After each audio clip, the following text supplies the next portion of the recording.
next guest has been described by our own Nick Bryant as the British Steve Irwin. While most run away from apex predators, Steve Backshall runs towards them.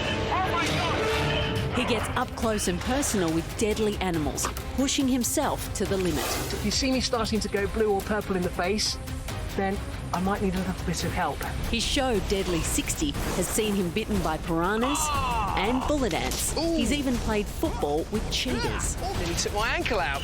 Now he's back down under, not just in Australia, but much, much deeper. I will never, ever get tired of it. Please welcome Steve Backshall.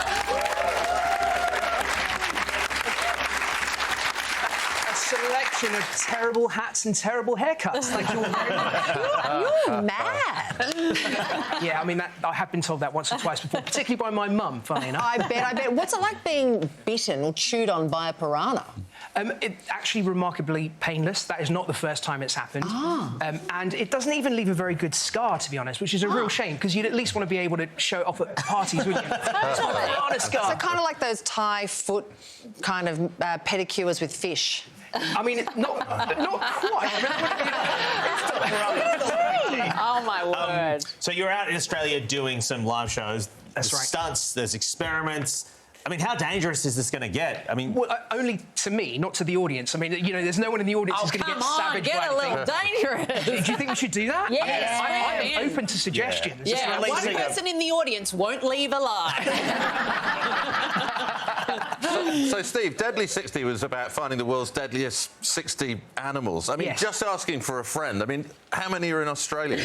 Quite a lot. I mean, you've got the most venomous fish, the most venomous octopus, most venomous snail, biggest shark, biggest crocodile. I mean, pretty much everything is here. But my definition of deadly is not dangerous to us as human beings. It's not about animals that threaten us. It's about animals that are deadly in their world.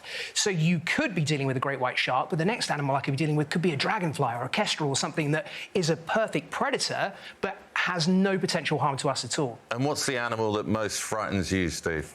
Hippos. Hands down. Cuddly hippos. Well, see, but that's... Do we need to go back to the live footage of Mood Dean? The pygmy hippo that's taken the world by storm. Not pygmy hippos quite so much. How could we be afraid of Mood Dean? Terrifying. It looks terrifying. Steve, I'm with you. But see, this is the big problem. In my job, if I'm swimming alongside a bull shark or a tiger shark, the audience are always going, oh, he's going to die. This is absolutely terrifying. Yet anywhere near a hippo, and people don't buy it. They think it's a big, adorable, cuddly animal. Yeah. But they are territorial. They're quicker than you are.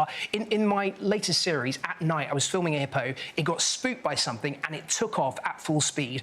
And I've been saying for years, hippos can run faster than an Olympic athlete, but never really believed it. But you see a hippo in full flight, 30 miles an hour, easily. It's just off. And all of a sudden, you realise that this animal, if you were to be between them and the water, between them and their youngsters, you wouldn't stand a chance. Would they just sit on you or, like, eat you? I think they chomp you. Ooh. Yeah, it's certainly the most frightening encounter. I'm supposed to be demystifying it. Talking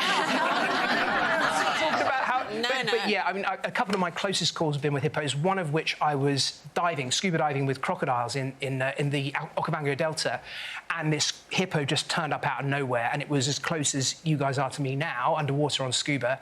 And I think the only reason that we got out of there was that it had never seen a human diver before, and you just saw this thing just go, what is that? And in the kind of seconds that it was as mystified as we were, we got out the water. Wow. I tell you, Hungry Hippos has really sold us a lie. I thought they were quite fun. You posted a video of your son recently, which we've got some footage of.